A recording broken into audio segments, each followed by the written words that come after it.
Hello friends. இப்போ இந்த வீடியோவில் என்ன பார்க்க போகிறோம் அப்படின்னு பார்த்தீங்கன்னா, 01/12/2020 உடைய Hindu news paper news analysis பார்க்க போகிறோம். இதில் ஏதாவது உங்களுக்கு டவுட் இருந்ததுன்னா கீழே டிஸ்கிரிப்ஷனில் எங்கள் டெலகிராம் குரூப் லிங்க் இருக்குது, அதில் ஜாயின் பண்ணிக்கோங்க. அண்ட் டெய்லி ஈவினிங் பிஐபி என்னென்ன படிக்கணும் அப்படின்ற பிடிஎஃப்பும் அதில் அப்லோட் பண்ணுவோம். ஸோ ஜாயின் பண்ணிக்கோங்க. அண்ட் உங்களுக்கு இந்த பர்டிகுலர் நியூஸோட பிடிஎஃப், அதாவது ஹேண்ட் நோட்ஸ் வேணும் அப்படின்னாலும் அந்த குரூப்பில் அப்லோட் பண்ணியிருக்கிறோம். ஓகேங்களா? அந்த நோட்ஸை பார்த்து எடிட்டோரியல் எப்படி நோட்ஸ் எடுக்கிறது அப்படின்றதெல்லாம் யூஸ் பண்ணிக்கோங்க. ஓகேங்களா? ஸோ இதை தவிர வேறு எந்த டவுட் இருந்தாலும் நீங்கள் அந்த குரூப்பில் கேட்கலாம். ஸோ சில பேருக்கு அந்த குரூப் லிங்க் ஒர்க் ஆகிறதில்ல. ஸோ அதனால் என்னோடய ஃபோன் நம்பர் கீழே கொடுத்துருக்கேன். ஸோ அதுக்கு டெலகிராமில் மெசேஜ் அனுப்புங்க, உங்களை குரூப்பில் ஆட் பண்ணுறேன். ஸோ நீங்கள் ஃபஸ்ட் நியூஸ் பார்த்தீங்க அப்படின்னா, cross border terror biggest challenge for SEO region அப்படின்னு சொல்லியிருக்காங்க. எஸ்சிஓ அப்படின்றது சாங்காய் கோஆப்ரேஷன் ஆர்கனைசேஷன். ஸோ இது வந்து என்ன அப்படின்னு பார்த்தீங்கன்னா, உங்களுக்கு ப்ரிலிம்ஸை பொறுத்த வரைக்கும் சாங்காய் கோஆப்ரேஷன் ஆர்கனைசேஷனை பற்றி கேட்கலாம். இப்போ மெயின்ஸை பொறுத்த வரைக்கும் பேப்பர் 2ல் இந்தியா இன்டர்நேஷ்னல் ஆர்கனைசேஷன் ரிலேஷன்ஷிப்பில் இது சாங்காய் கோஆப்ரேஷன் ஆர்கனைசேஷனும் ரொம்ப முக்கியம். ஏன் இது ரொம்ப முக்கியம் அப்படின்னு சொல்கிறோம் அப்படின்னு பார்த்தீங்கன்னா, இந்த பர்டிகுலர் ஆர்கனைசேஷனில் இந்தியாவும் சைனாவும், ஓகேங்களா, இந்தியாவும் சைனாவும் அதே மாதிரி என்ன அப்படின்னு பார்த்தீங்கன்னா, இந்தியாவும் பாகிஸ்தானும் மெம்பராக இருக்காங்க. ஓகேங்களா, நம்மளுடைய 2 முக்கியமான ரிவல் கண்ட்ரிஸ் வந்து என்ன பண்ணுறாங்க அப்படின்னு பார்த்தீங்கன்னா, இந்த இதில் உங்களுக்கு மெம்பராக இருக்காங்க. ஸோ அப்போ இது கொஞ்சம் இம்பார்ட்டண்ட்டான ஆர்கனைசேஷன் ஆஸ் பர் மெயின்ஸ். ஓகேங்களா? ஸோ இந்த பர்டிகுலர் ஆர்கனைசேஷனுடைய மீட்டிங், ஓகேங்களா, ஹெட் ஆஃப் த இது வந்து மீட்டிங் நடந்திருக்கு. ஸோ அந்த மீட்டிங்கில் நம்ம வைஸ் பிரசிடென்ட் வந்து என்ன பண்ணியிருக்காரு அப்படின்னு பார்த்தீங்கன்னா பேசியிருக்கார். ஸோ அவர் சொன்ன சில விஷயங்கள் என்ன அப்படின்னு பார்த்தீங்கன்னா, இந்த வேர்ல்டோட பிக்கஸ்ட் சேலஞ்ச் என்ன அப்படின்னு பார்த்தீங்கன்னா, கிராஸ் பார்டர் டெரரிசம். அதாவது பாகிஸ்தானை சொல்லாமல் சொல்கிறார், ஜம்மு காஷ்மீரில் அவங்க பண்ணுற விஷயத்த சொல்லாமல் சொல்கிறார், அவ்வளோதான். ஸோ இதை பொறுத்த வரைக்கும் இந்த நியூஸில் ஏதாவது இம்பார்ட்டண்ட்டாக இருக்கா அப்படின்னு பார்த்தீங்கன்னா, ஒரே ஒரு விஷயம் தான் இம்பார்ட்டன்ட். 2017ல் இந்தியாவும் பாகிஸ்தானும் என்ன ஆகும் அப்படின்னு பார்த்தீங்கன்னா, பெர்மனன்ட் மெம்பராக என்ன பண்ணுவோம் அப்படின்னா, சாங்காய் கோஆப்ரேஷன் ஆர்கனைசேஷனில் போய் ஜாயின் பண்ணுவோம். ஓகேங்களா?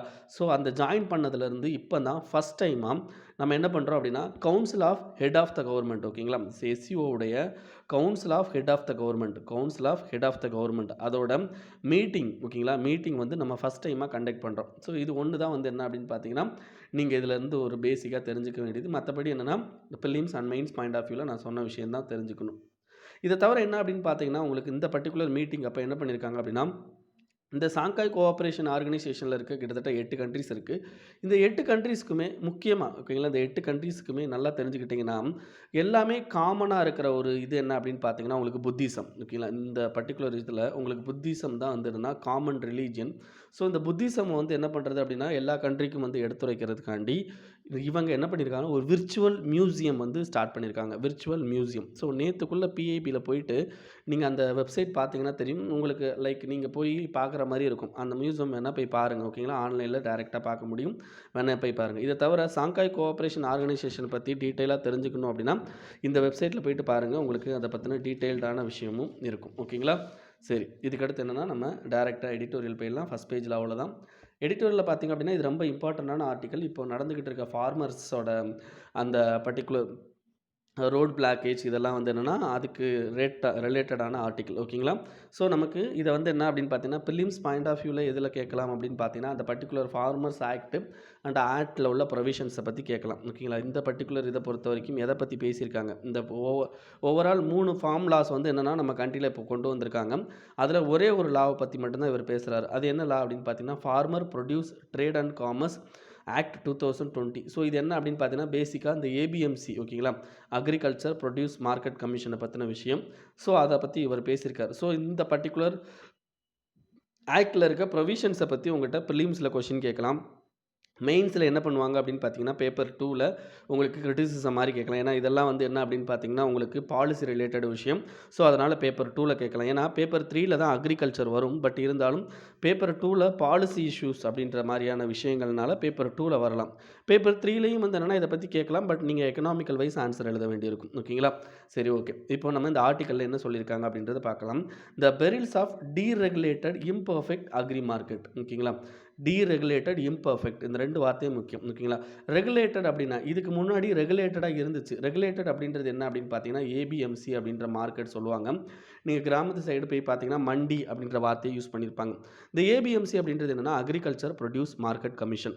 இந்த அக்ரிகல்ச்சர் ப்ரொடியூஸ் மார்க்கெட் கமிஷன்னா என்ன அப்படின்றத உங்களுக்கு சில விஷயம் பேசிக்காக சொல்கிறேன்.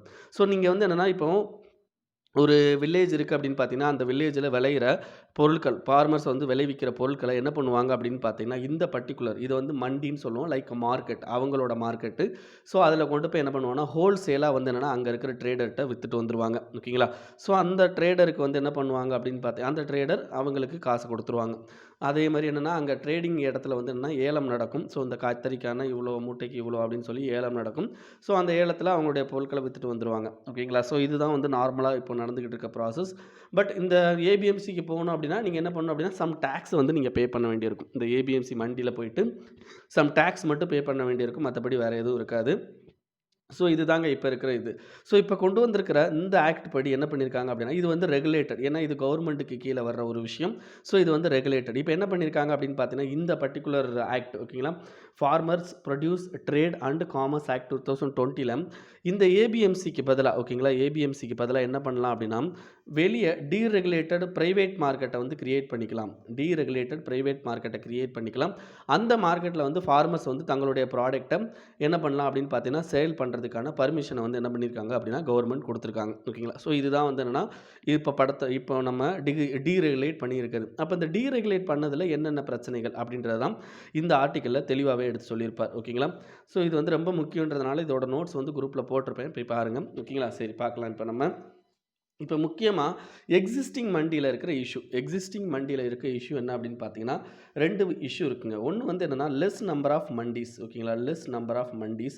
இன்னொன்னு என்ன அப்படின்னு பார்த்தீங்கன்னா, டிரான்ஸ்போர்ட் காஸ்ட். இந்த 2 தாங்க மிகப்பெரிய லெவல்ல இருக்கிற பிரச்சனைகள். இன்னும் இருக்கு. அத நம்ம அப்ப போக பார்க்கலாம். முதல்ல இருக்க இந்த 2 பிரச்சனைகள பத்தியும், அண்ட் அது எப்படி வந்து இப்ப கொண்டு வந்திருக்க டீரெகுலேட்டட் மார்க்கெட் வந்து சால்வ் பண்ணுமா? பண்ணாதா? அப்படின்றத பத்தி பேசியிருப்பார். Okay. What is less number of mandis அப்படின்னா என்ன அர்த்தம்? என்ன சொல்ல வராங்க அப்படின்னு பார்த்தீங்கன்னா, இப்போ அதாவது என்ன அப்படின்னு பார்த்தீங்கன்னா, உங்களுக்கு நம்மளுடைய நேஷனல் கமிஷன் ஆன் அக்ரிகல்ச்சர் என்ன பண்ணியிருப்பாங்க அப்படின்னு பார்த்தீங்கன்னா, ஒரு ரெக்கமெண்டேஷன் குடுத்திருப்பாங்க. அந்த ரெக்கமெண்டேஷன் படி ஒரு விவசாயி அவருடைய பொருட்கள விக்கணும் அப்படின்னா, கிட்டத்தட்ட ஒரு 1 ஹவருக்கு மட்டும் டிராவல் பண்ணி போயி, அந்த பொருள விக்கிற மாதிரியான மண்டீஸ நம்ம கிரியேட் பண்ணணும் அப்படின்னு சொல்லியிருப்பாங்க. ஸோ அப்படி ஒரு இத கிரியேட் பண்ணணும் அப்படின்னா, கிட்டத்தட்ட வந்து என்ன அப்படின்னு பார்த்தீங்கன்னா, நீங்க ஒரு 80 கிலோமீட்டருக்குள்ள என்ன பண்ணியிருக்கணும் அப்படின்னு பார்த்தீங்கன்னா, நீங்க மண்டீஸ கிரியேட் பண்ணியிருக்கணும். பட் கிட்டத்தட்ட எத்தனை கிலோமீட்டர் ஆகுது அப்படின்னு பார்த்தீங்கன்னா, ஆவரேஜா 775 கிலோமீட்டர் கிட்ட என்னன்னா, இந்த ஆவரேஜ் வந்து இருக்குது அப்படின்றாங்க. ஸோ கிட்டத்தட்ட பார்த்தீங்க அப்படின்னா, 1976ல நம்ம கண்ட்ரில 4145 ஏபிஎம்சி மண்டீஸ் இருந்துச்சு. பட் இப்போ கரண்ட்டா பார்த்தீங்கன்னா 6630 தான் இருக்கு. ஓகேங்களா? இவ்ளோ மக்கள் தொகை இன்கிரீஸ் ஆயிருக்கு. 1976ல எவ்வளோ மக்கள் தொகை, இப்போ எவ்வளோ மக்கள் தொகை.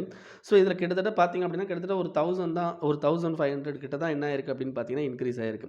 அப்போ என்ன ஆகுது அப்படின்னு பார்த்தீங்கன்னா, ஆட்டோமேட்டிக்கா லெஸ் நம்பர் ஆஃப் மண்டீஸ் இருக்கிறதுனால ஃபார்மர்ஸ் என்ன பண்ண வேண்டியிருக்கு அப்படின்னா, ரொம்ப தூரம் போய் இத வந்து இது பண்ண வேண்டியிருக்கு. ஸோ அதான் பெரிய பிரச்சனை. ஸோ இதில இன்னும் ஒரு முக்கியமான விஷயம் என்ன கவனிக்கணும் அப்படின்னு பார்த்தீங்கன்னா, கவர்மெண்ட் என்ன சொல்றாங்க, இப்போ புதுசா கொண்டு வந்த ஆக்ட்ல நாங்க வந்து பிரைவேட் மார்க்கெட்ட வந்து அவுட் சைடு ஏபிஎம்சி கிரியேட் பண்ண போறோம் அப்படின்னு சொல்லியிருக்காங்களா? ஆல்ரெடி பார்த்தீங்க அப்படின்னா, ஃபார்மர்ஸ் ஏற்கனவே இப்போ பேடிய பொறுத்தவரைக்கும், நெற்பயிர பொறுத்தவரைக்கும் 29% தான் ஏபிஎம்சில விக்கிறாங்க.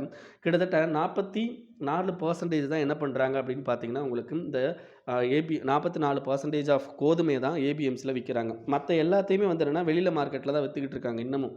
வெளி மார்க்கெட்ல தான் வித்துக்கிட்டு அதுவும் பார்த்தீங்க அப்படின்னா, ஈவன் ஏபிஎம்சி இருக்கிற இடத்துக்கு கூட வர்றது கிடையாது. அவங்க வில்லேஜ்ல இருக்க லோக்கல் மார்க்கெட்லயே வித்துடுறாங்க. Because of high transportation cost. So ஓகேங்களா?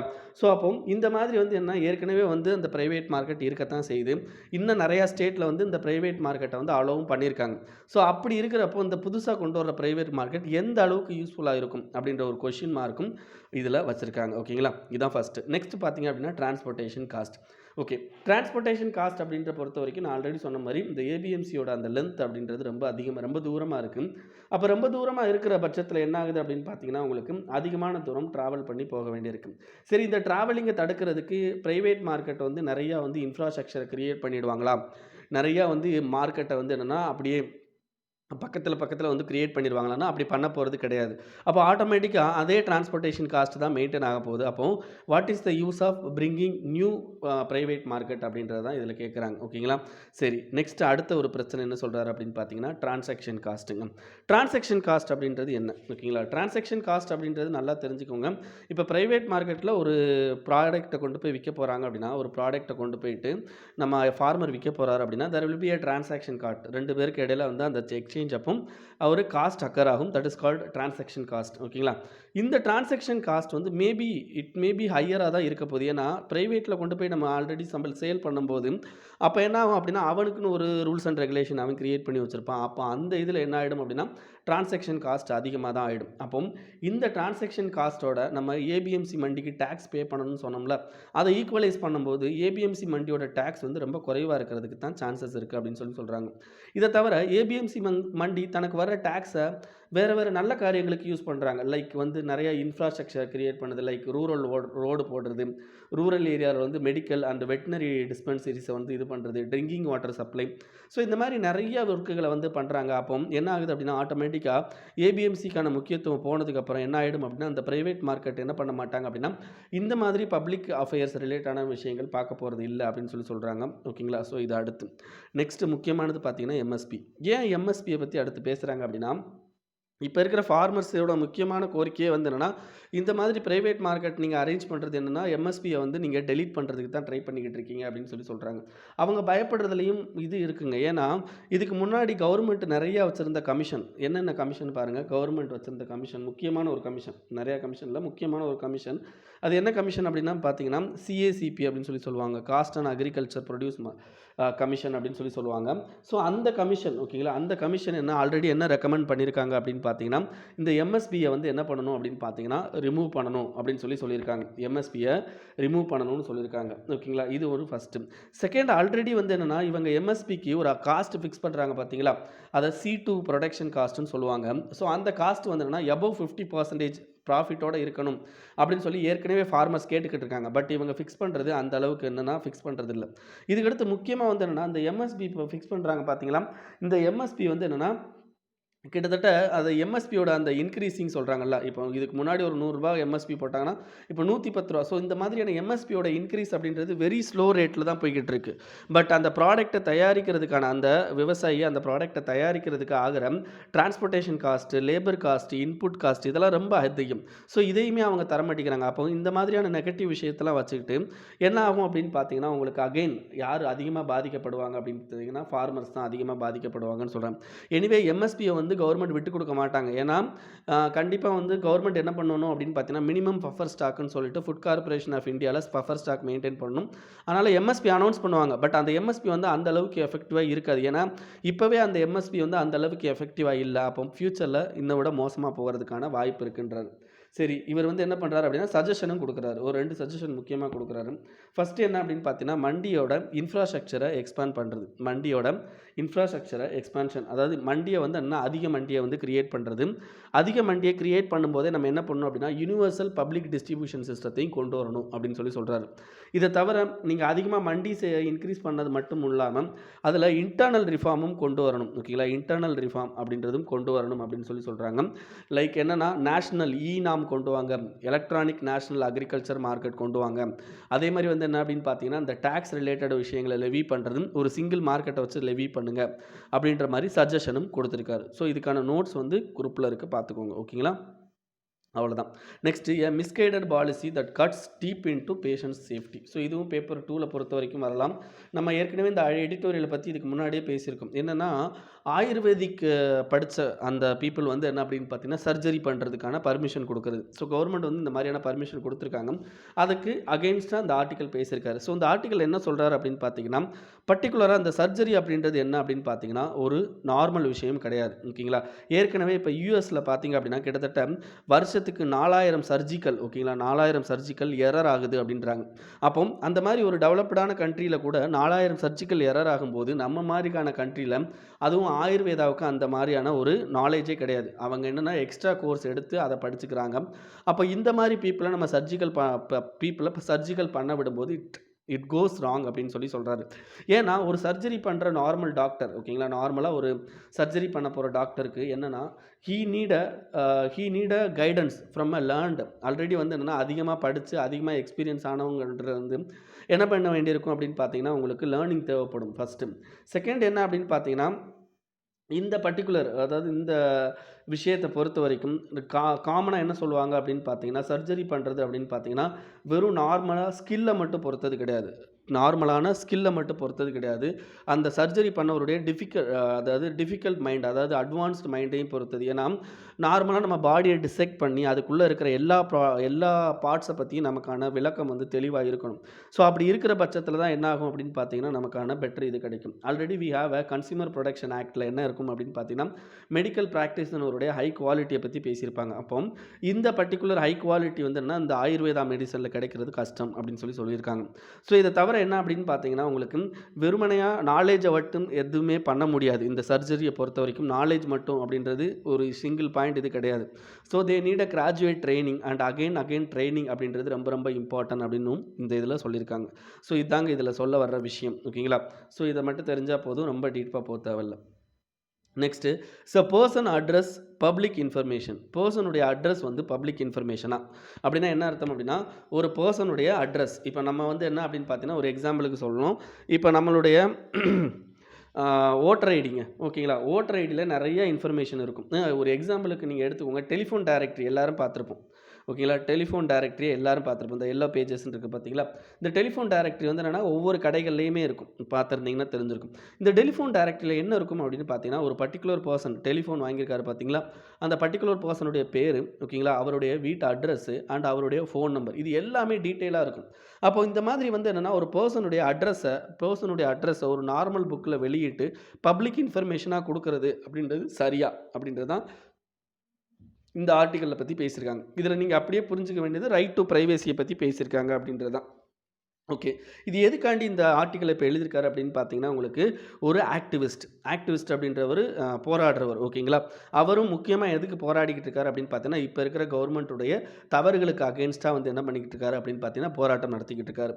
ஸோ அவருடைய detail like phone number and address என்ன பண்ணியிருக்காங்க அப்படின்னா ministry of information and technology என்ன பண்ணியிருக்காங்க அப்படின்னா அவங்களோட வெப்சைட்டில் அப்டேட் பண்ணியிருக்காங்க. அப்போ அப்டேட் பண்ண உடனே என்ன பண்ணுறாங்க அப்படின்னு பார்த்தீங்கன்னா இவர் வந்து ஆளுங்கட்சிக்கு அகெயின்ஸ்டாக வந்து வேலை பார்க்குறாரு. அப்போ ஆட்டோமேட்டிக்காக என்ன ஆயிடுது அப்படின்னு பார்த்தீங்கன்னா ஆளுங்கட்சியோட சேர்ந்த ஆட்கள் என்ன பண்ணுறாங்க அப்படின்னா டெலிஃபோன் மூலமாக அவருக்கு மிரட்டல் விடுக்கிறாங்க. அஸ் வெல் அஸ் பார்த்தீங்க அப்படின்னா அவர் வீட்டு முன்னாடி கோஷம் போடுறாங்க அவருக்கு எதிராக. ஓகேங்களா? ஸோ இந்த மாதிரியான விஷயங்கள்லாம் நடந்திருக்கும். ஸோ இதில் பாம்பே ஹைகோர்ட் தலையிட்டு என்ன பண்ணியிருக்காங்க அப்படின்னா அவருடைய ஃபோன் நம்பர் அண்ட் அட்ரஸை வந்து ரிமூவ் பண்ணணும் அப்படின்றத சொல்லியிருக்காங்க. ஓகேங்களா? இப்போது நம்மக்கிட்ட ஒரு முக்கியமான கொஸ்டின் வருது. என்னன்னா இந்த மாதிரி ஒரு பர்சனுடைய அட்ரஸை வந்து ஒரு பொது தளத்தில் வெளியிடுறது கரெக்டாக அப்படின்ற நமக்கான கொஷின் வருது. சரி, இந்த மாதிரி இன்சிடென்ட்ஸ் வந்து இதுக்கு முன்னாடி நடந்திருக்கா அப்படின்னு பார்த்தா எஸ், நம்ம கண்ட்ரியை பொறுத்த வரைக்கும் இந்த மாதிரி பப்ளிக்கில் வந்து அட்ரஸை வெளியிடுறத தடுக்கிறதுக்கான எந்தவித சட்டமும் வந்து என்னென்னா இப்போ வரைக்கும் இல்லை. ஒரு எக்ஸாம்பிளுக்கு நான் ஆல்ரெடி சொன்ன மாதிரி டெலிஃபோன் டைரக்டரி, ஓகேங்களா, telephone directory as well as பார்த்தீங்க அப்படின்னா நம்மளுடைய எலக்டோரல் ஓட்டர் லிஸ்ட் இருக்குது பார்த்தீங்களா, அந்த ஓட்டர் லிஸ்ட்டில் ஒருத்தன் கையில் வந்து நம்ம வீட்டுக்கு வந்து ஓட்டர் லிஸ்ட் கொண்டு வருவோம். அந்த ஓட்டர் லிஸ்ட்டில் எல்லாமே இருக்கும், நம்ம டீட்டெயில், பேர் எல்லாமே இருக்கும். இதை தவிர என்னென்னா நம்ம கண்ட்ரியோட லேண்ட் ரெக்கார்டு, ஓகேங்களா, நீங்கள் கிராமத்தில் இந்த லேண்ட் ரெக்கார்டு பார்த்தீங்கன்னா it is available in online. ஓகேங்களா? ஸோ அந்த மாதிரியான லேண்ட் ரெக்கார்டில் அந்த அட்ரஸ் எல்லாம் இருக்கும். இதை தவிர என்ன அப்படின்னு பார்த்தீங்கன்னா இப்போ நிறைய அதாவது தண்டனை கொடுக்குற மாதிரி ஒரு சட்டம், அதாவது இது தவறுகளில் அதாவது தப்பு செஞ்சவர்னு குற்றச்சாட்டி இருப்பாங்க பார்த்தீங்களா, அவருடைய டீட்டெயிலையும் வந்து என்னென்னா நம்ம ஆன்லைனில் ஈஸியாக எடுத்துக்க முடியும். அப்போ இந்த மாதிரி வந்து என்ன ஆகிட்டு இருக்குது அப்படின்னு பார்த்தீங்கன்னா நிறையா பொது வெளிகள்லேயே வந்து என்ன ஆகிட்டு இருக்குது அப்படின்னா ஈவன் கவர்மெண்ட்டே என்ன பண்ணுறாங்க அப்படின்னா பப்ளிக்கோட இன்ஃபர்மேஷனை லைக் அட்ரஸ்ஸு, ஃபோன் நம்பர்லாம் இதில் வெளியிடுறாங்க. இதை தவிர இன்னமும் என்ன அப்படின்னு பார்த்தீங்கன்னா இப்போ ராஜஸ்தான் கவர்மெண்ட் என்ன பண்ணியிருப்பாங்க அப்படின்னா சன் சோச்னா போர்ட்டல், ஓகேங்களா, ஜன் சோச்னா போர்ட்டல் அப்படின்னு சொல்லிட்டு ஒரு போர்ட்டல். இந்த போர்ட்டல் என்ன அப்படின்னு பார்த்தீங்கன்னா உங்களுக்கு அவங்க ஸ்டேட்டில் இந்த ஒரு ஸ்கீமோட பெனிஃபிஷியரி இருக்காங்க பார்த்தீங்களா, அந்த டீட்டெயில் எல்லாத்தையுமே அப்லோட் பண்ணி வச்சுருக்காங்க. இதே மாதிரி எம்ஜி நரேகா ஸ்கீமு. ஸோ இந்த மாதிரி எல்லா இதுலேயுமே வந்து என்னென்னா இந்த மாதிரி போய்கிட்டு இருக்கா. அப்போ நமக்கு முக்கியமாக என்ன தேவை அப்படின்னு பார்த்தீங்கன்னா இங்கே ப்ரைவேசி, ஓகேங்களா. அப்போ இந்த ப்ரைவேசியை வந்து அப்ஹோல்ட் பண்ணுற மாதிரி ஏற்கனவே 2 கோர்ட்டோட ஜட்ஜ்மெண்ட் இருக்குது. ஒன்று இப்போ வந்து பாம்பே ஹைகோர்ட் ஜட்ஜ்மெண்ட்டு, இதுக்கு முன்னாடி கல்கத்தா ஹைகோர்ட்டோட ஜட்ஜ்மெண்ட். ஸோ இந்த 2 ஜட்ஜ்மெண்ட்லேயே அவங்க தெளிவாக சொல்கிறது என்ன அப்படின்னு பார்த்தீங்கன்னா அட்ரஸ் அப்படின்றது ஒருத்தருடைய பர்சனல் இன்ஃபர்மேஷன், அதை வந்து பொது வெளியில் வெளியிடக்கூடாது அப்படின்றாங்க. பட் ரைட் டு ப்ரைவேசியில் ஒரு செக்ஷன் இருக்குங்க, செக்ஷன் 8(1) ஆஃப் ஜே. ஆனால் இந்த இதில் என்னென்னா ஒரு பர்சனுடைய பர்சனல் இன்ஃபர்மேஷனை வந்து வெளியிடலாம் அப்படின்றது இருக்கும். ஆனால் வந்து அது என்ன கண்டிஷன் அப்படின்னு பார்த்தீங்கன்னா பப்ளிக் அர்ஜென்சியாக இருக்கணும், பப்ளிக் நீடாக இருக்கணும், பப்ளிக் அர்ஜென்சியாக இருந்தால் மட்டும்தான் வந்து என்னென்னா அதை வெளியிடணும் அப்படின்னு சொல்லியிருப்பாங்க. ஓகேங்களா? ஸோ அப்போ இதில் வந்து என்னென்னா there will be a condition. But என்ன ஆகுது அப்படின்னு பார்த்தீங்கன்னா, கவர்மெண்ட் வெவ்வேறு இன்ஸ்டன்ஸில் என்ன பண்ணுறாங்க அப்படின்னு பார்த்தீங்கன்னா, இந்த மாதிரி நம்மளுடைய அட்ரஸை பப்ளிக் இன்ஃபர்மேஷனில் போடுறாங்க. அப்போ ஆட்டோமேட்டிக்காக என்ன ஆகுது அப்படின்னு பார்த்தீங்கன்னா, இட் அஃபெக்ட்ஸ் அவர் ப்ரைவசி அப்படின்றதான் இந்த ஆர்டிக்கலில் பேசியிருக்காங்க. ஓகேங்களா? பேப்பர் 2 பொறுத்த வரைக்கும் இது ரொம்ப முக்கியமான article. Next recalibrating India Nepal ties. ஓகேங்களா? இந்த இது ஏன் ரீகாலிபிரேட்டிங் சொல்கிறாங்க அப்படின்னா, இப்போ இந்தியாவுக்கும் நேபாளுக்கும் இருக்கிற அந்த பிணைப்பு அப்படின்றது எதனால் பிரச்சனை வருது அப்படின்னா, 2015ல் மதேசி அப்படின்ற ஒரு குரூப்பு நேபாளில் இருக்காங்க. அவங்கள வந்து என்ன பண்ணியிருப்பாங்க அப்படின்னா, அவங்க நேபாள் கண்ட்ரியில் வந்து ஒரு கான்ஸ்டியூஷன் இது பண்ணி, அதில் வந்து இந்த மதேசி பீப்புளுக்கான சிட்டிசன்ஸ், அதாவது மதேசி பீப்புள் வந்து not a native to Nepal அப்படின்ற மாதிரி கொண்டு வந்திருப்பாங்க. ஸோ இந்த மதேசி பீப்புளுக்கு ஆதரவாக நம்ம என்ன பண்ணியிருப்போம் அப்படின்னு பார்த்தீங்கன்னா, நம்ம நேபாளுக்கு போக வேண்டிய முக்கியமான பொருட்களை எல்லாத்தையுமே நம்ம இதிலேயே வந்து தடை பண்ணி வச்சுருப்போம். இதை தவிர என்ன அப்படின்னு பார்த்தீங்கன்னா, இப்போ லேட்டஸ்ட்டாக வந்து என்னென்னா, நேபாளோட மேப் வெளியிட்டதில் நம்மளுடைய ஒரு டிஸ்பியூட்டட் டெரிட்டரியும் வந்து என்னென்னா, அவங்களுடைய டெரிட்டரியாக வந்து என்ன பண்ணியிருப்பாங்க அப்படின்னா, அந்த மேப்பில் காட்டியிருப்பாங்க. ஓகேங்களா? இது தவிர என்ன அப்படின்னு பார்த்தீங்கன்னா, நேபாளில் ஒரு கட்சி ஆட்சிக்கு வரணும் அப்படின்னா, அந்த எலெக்ஷன் மேனிஃபெஸ்டோவே எப்படி இருக்கும் அப்படின்னு பார்த்தீங்கன்னா, இந்தியாவுக்கு எதிராக இருக்கிற மாதிரி தான் இருக்கும். அப்போ இந்த மாதிரியான விஷயங்கள்னால என்ன ஆகுது அப்படின்னு பார்த்தீங்கன்னா, இந்தியாவுக்கு அகெயின்ஸ்டான டிஸ்கண்டென்ட் அப்படின்றது நேபாளில் அதிகமாகிக்கிட்டே போகுது. அப்போ இதை தடுக்கணும் அப்படின்னா என்னென்ன பண்ணணும் அப்படின்னு பார்த்தீங்கன்னா, India should provide credit to Nepal. India என்ன பண்ணணும் அப்படின்னு பார்த்தீங்கன்னா, நிறைய டெவலப்மெண்டல் ப்ராஜெக்ட்டுக்கு, நேபாளோட டெவலப்மெண்டல் ப்ராஜெக்ட்டுக்கு ஹெல்ப் பண்ணணும்.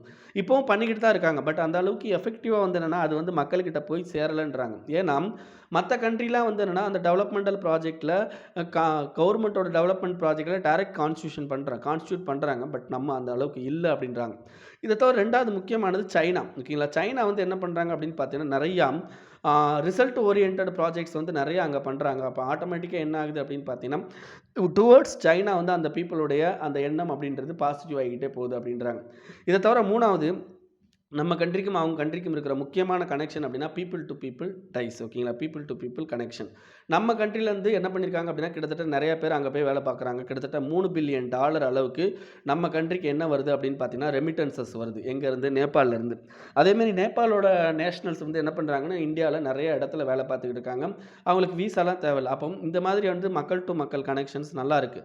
பட் இதை வந்து என்ன அப்படின்னு பார்த்தீங்கன்னா, எஃபெக்டிவாக டிப்ளமேட்டிக் இதில் வந்து நம்ம எடுத்துகிட்டு போகணும் அப்படின்றதான் இந்த ஆர்டிக்கலில் சொல்லியிருக்கிறாங்க. ஓகேங்களா? Next, hold polls where NOTA got most votes petition. ஓகேங்களா? Appeal in supreme court pushes for right to reject அப்படின்ற article. What is right to reject அப்படின்றத நம்ம பார்த்துட்டு அப்புறம் இது என்னென்னு பார்க்கலாம். ரைட் டு ரிஜெக்ட் அப்படின்னா என்ன அர்த்தம்? இப்போ நீங்கள் ஒரு எம்எல்ஏவை செலக்ட் பண்ணுறீங்க. ஓகேங்களா? இல்லாட்டி யாரோ ஒருத்தரை செலக்ட் பண்ணுறீங்க. அவரை செலக்ட் பண்ணுறதுக்கு ரைட் டு செலக்ட் தான் உங்ககிட்ட இருக்கே தவிர, நாளைக்கு அவரே ஒரு தப்பு பண்ணிட்டாலும் அவரை நீங்கள் கோர்ட்டுக்கு இழுக்கலாம், அல்லது வந்து ஸ்பீக்கர் வந்து என்ன பண்ணலாம் அப்படின்னா அவரை ரிமூவ் பண்ணலாம். ஸோ இந்த மாதிரியான ஆப்ஷன்ஸ் தான் வந்து இருக்கே தவிர, மக்கள் வந்து என்னென்னா அவரை வந்து ரிஜெக்ட் பண்ணுறதுக்கான அதிகாரம் கிடையாது. ஓகேங்களா? ஸோ அப்போ இந்த ரைட் டு ரிஜெக்ட் அப்படின்றது என்ன அப்படின்றது, ரைட் டு ரிஜெக்ட் நம்ம கண்ட்ரியில் வைக்கணும் அப்படின்றதுக்கான விஷயங்கள் என்னென்ன இருக்குது அப்படின்றத பார்க்கலாம். இப்போ நார்மலாக இப்போ நம்ம கண்ட்ரியை பொறுத்த வரைக்கும் ஒரு எலெக்ஷன் அப்படின்னா நமக்கு NOTA none of the above அப்படின்றது நமக்கு கீழே இருக்கும். அப்போது ஒரு நம்ம இன்ஸ்டன்ஸ் கூட வந்துச்சு. இங்கே கூட இப்போ தமிழ்நாட்டில் கூட இந்த ஆர்கே நகர் தொகுதியில் பார்த்தீங்க அப்படின்னா, இந்த நோட்டாவை விட சில கட்சிகள் வந்து ரொம்ப கம்மியான இது வாங்கியிருந்தாங்க. என்னது? ஓட்டு வாங்கியிருந்தாங்க. ஓகேங்களா? அப்போ இதில் என்ன சொல்கிறாங்க அப்படின்னு பார்த்தீங்கன்னா, இந்த மாதிரி நோட்டா வந்து அதிகமான தொகுதிகளில் வந்து அதிகமான எண்ணிக்கையில் வந்து ஓட்டு வாங்கும்போது என்ன பண்ணணும் அப்படின்னா, ஃபஸ்ட்டு அந்த எலெக்ஷனை கேன்சல் பண்ணணும் அப்படின்னு சொல்லிட்டு சுப்ரீம் கோர்ட்டில் பெட்டிஷன் போட்டிருக்காங்க. அதே மாதிரி வந்து என்ன அப்படின்னு பார்த்தீங்கன்னா, அந்த பர்டிகுலர் டைமில் இந்த நோட்டாவை விட கம்மியாக வாங்கின அந்த பீப்புள் இருக்காங்க பார்த்தீங்களா, அவங்களுக்கு அகைன் பார்ட்டியில் வந்து என்ன கொடுக்கக்கூடாது, பிளேஸ் கொடுக்கக்கூடாது. பார்ட்டியில் வந்து அகைன் கண்டெஸ்ட் பண்ணுறதுக்கு மறுபடியும் வந்து ஒன்றும் கொடுக்கக்கூடாது. ஏன்னா இந்த பர்டிகுலரை பொறுத்த வரைக்கும் இந்த இந்த கட்சிகள் என்ன பண்ணுறாங்க அப்படின்னு பார்த்தீங்கன்னா, அதிகமான பணம் கொடுக்குறவனுக்கு தான் என்ன பண்ணுறாங்கன்னா சீட்டு கொடுக்குறாங்க. அப்போ ஆட்டோமேட்டிக்காக என்ன ஆகுது அப்படின்னு பார்த்தீங்கன்னா, பீப்புள் ஏற்கனவே அவனை ரிஜெக்ட் பண்ணிட்டாங்க. ஓகேங்களா? ஏற்கனவே என்ன பண்ணிட்டாங்க அப்படின்னா, த்ரூ நோட்டா மூலமாக ரிஜெக்ட் பண்ணிட்டாங்க. அகைன் மறுபடியும் அவன் வந்து நிற்கிறது என்ன அப்படின்னு பார்த்தீங்கன்னா, மறுபடியும் பீப்புள் அந்த லைக் அவங்க போட்ட கொடுத்த ரிசல்ட் அப்படின்றது ஒரு ஒரு டம்மியாக இருக்கிற மாதிரி இருக்குது அப்படின்னு சொல்கிறாங்க. அதே மாதிரி இப்போ ரைட் டு ரிஜெக்ட் கொடுக்கறது மூலமாக நம்ம என்ன பண்ணலாம், கரப்ஷனை வந்து தடுக்கிறதுக்கு வாய்ப்பு இருக்குது. கிரிமினலைசேஷன் ஆஃப் பாலிடிக்ஸு, அது காஸ்டிசம், கம்யூனலிசம் இதெல்லாம் வந்து தடுக்கிறதுக்கு வாய்ப்பு அதிகமாகவே இருக்குன்றாங்க. இதை தவிர என்ன அப்படின்னு பார்த்தீங்கன்னா, லா கமிஷன் 1999 கொடுத்த ரிப்போர்ட்லையும் ரைட் டு ரிஜெக்ட் கொடுத்துருக்காங்க. இதை தவிர எலெக்ஷன் கமிஷனும் என்ன பண்ணியிருக்காங்க அப்படின்னு பார்த்தீங்கன்னா, 2000 கொடுத்த ரிப்போர்ட் படி ரைட் டு ரிஜெக்ட் கொடுத்துருக்காங்க. இதை தவிர என்ன அப்படின்னு பார்த்தீங்கன்னா, எலக்டோரல் ரிஃபார்ம் அப்படின்ற ஒரு பேப்பர் மினிஸ்ட்ரி வெளியிட்டது, மினிஸ்ட்ரி ஆஃப் லா 2007. அவங்களும் என்ன சொல்லியிருக்காங்க அப்படின்னு பார்த்தீங்கன்னா, இந்த மாதிரி வந்து என்ன அப்படின்னு பார்த்தீங்கன்னா, நெகட்டிவ் ஓட்டுக்கு கீழே வாங்குறவங்க, ஓகேங்களா, அந்த நோட்டா ஓட்டுக்கு கீழே வாங்குறவங்க மறுபடியும் வந்து உள்ளே வரக்கூடாது அப்படின்ற மாதிரி கொடுத்துருக்காங்க. அப்போ இந்த மாதிரியான ஒரு விஷயத்தை வந்து கொண்டு வரணும் அப்படின்றதான் சுப்ரீம் கோர்ட்டில் இப்போ கேஸாக போயிருக்கு, ஓகேங்களா. So right to reject paper 2ல் வந்து வரக்கூடியது. இது ப்ரிலிம்ஸுக்கு வர்றதுக்கு வாய்ப்பு இல்லை, ஓகேங்களா. Next effective information sharing crucial says FATF. இந்த எஃப்ஏடிஎஃப் அப்படின்றது ஃபினான்ஷியல் ஆக்ஷன் டாஸ்க் ஃபோர்ஸ். இதில் முக்கியமாக 2 விஷயம், ஒன்று வந்து மணி லாண்ட்ரிங், இன்னொன்று டெரரிஸ்ட் ஃபினான்சிங். இது 2ஐயும் தடுக்கிறதுக்காண்டி பண்ணியிருப்பாங்க. ஸோ எஃப்ஏடிஎஃப்பை பற்றி நீங்கள் ஆன்லைனில் போய் படிச்சுக்கோங்க, உங்களுக்கு ப்ரிலிம்ஸுக்கு அது வரும், ஓகேங்களா. சரி, இதில் என்ன சொல்லியிருக்காங்க, இந்த ஆர்டிக்கலை பொறுத்த வரைக்கும் என்ன சொல்கிறாங்க அப்படின்னு பார்த்தீங்கன்னா, எஃபெக்டிவ் இன்ஃபர்மேஷன் ஷேரிங் அதுதான் ரொம்ப important. So information sharing about money laundering and terrorist financing அப்படின்றது ரொம்ப ரொம்ப இம்பார்ட்டன்ட். ஸோ அப்படி இருக்கும்போது தான் நமக்கு ஆட்டோமேட்டிக்காக என்ன பண்ண முடியும் அப்படின்னா, we can find, ஓகேங்களா, we can find. ஸோ அந்த ஃபைண்டிங் மூலமாக என்ன பண்ண முடியும், இந்த இதை தடுக்க முடியும் அப்படின்றதான் இந்த ஆர்டிக்கலில் கொடுத்துருக்காங்க. வேறு எதுவும் பெரிய இன்ஃபர்மேஷன் வந்து இங்கே இல்லை, ஓகேங்களா. Next, bank capital in India Sri Lanka to fall more then in other EMs. EMs அப்படின்றது என்ன அப்படின்னு பார்த்தீங்கன்னா, எமர்ஜிங் மார்க்கெட்டு தான் இஎம்ஸ்னு கொடுத்துருக்காங்க, ஓகேங்களா. இந்தியா, அதாவது நம்ம கண்ட்ரியில் இருக்க பேங்க்கோட கேபிட்டல், நம்ம கண்ட்ரியில் இருக்க பேங்க்கோட கேபிட்டல் அண்ட் ஸ்ரீலங்கா அல்லது அதர் சவுத் ஏஷியன் கண்ட்ரிஸ், ஓகேங்களா, லைக் தாய்லாந்து, இந்த கண்ட்ரிஸ் என்ன ஆகிக்கிட்டு இருக்குது அப்படின்னு பார்த்தீங்கன்னா, அவங்களுடைய பேங்க் கேபிட்டல் வந்து ரெடியூஸ் ஆகிக்கிட்டே இருக்குன்றாங்க. ஏன்னா பிகாஸ் ஆஃப் நான் பர்ஃபார்மிங் அசட். ஏன்னா இவன் கொடுக்குற லோன் வந்து கரெக்டாக திரும்பி வர்றது கிடையாது. ஸோ அப்போ என்ன ஆயிடுது அப்படின்னு பார்த்தீங்கன்னா, ஆட்டோமேட்டிக்காக பேங்க்கோட கேபிட்டல் மிகப்பெரிய லெவலில் அஃபெக்ட் ஆகுது. அப்போ இப்போ இருக்கிற இந்த சுச்சுவேஷனில் நம்ம என்ன பண்ணணும் அப்படின்றத மட்டும் நம்ம யோசிக்கணும். இந்த மாதிரி அந்த ரிப்போர்ட்டை ஞாபகம் வச்சுக்கோங்க. அந்த ரிப்போர்ட்டை வெளியிட்டவங்க வந்து மூடி, ஓகேங்களா. ஸோ மூடிஸ் தான் அந்த ரிப்போர்ட்டை வெளியிட்டிருக்காங்க. ஸோ அப்போ என்ன பண்ணணும் அப்படின்னு பார்த்தீங்கன்னா, உங்களுக்கு பேப்பர் 3ல் உங்களுக்கு பேங்கிங் ரிலேட்டட் விஷயங்கள் கேட்கும்போது இந்த மாதிரியான ஒரு சஜஷனை கொடுத்துட்டு, இந்த மாதிரியான இந்த ரிப்போர்ட்டை எழுதிட்டு, we can give a suggestion related to bank capital increase பண்ணுறதுக்கான சஜஷன் வந்து நம்ம கொடுக்கலாம், ஓகேங்களா. நெக்ஸ்ட்டு, ஸோ அவ்வளோதான் ஃப்ரெண்ட்ஸ், இன்றைக்கி நியூஸ் அவ்வளோதான். இதை உங்கள் ஃப்ரெண்ட்ஸோட ஷேர் பண்ணிக்கோங்க அண்ட் மறக்காமல் இந்த சேனலுக்கு சப்ஸ்கிரைப் பண்ணிக்கோங்க. Thank you friends.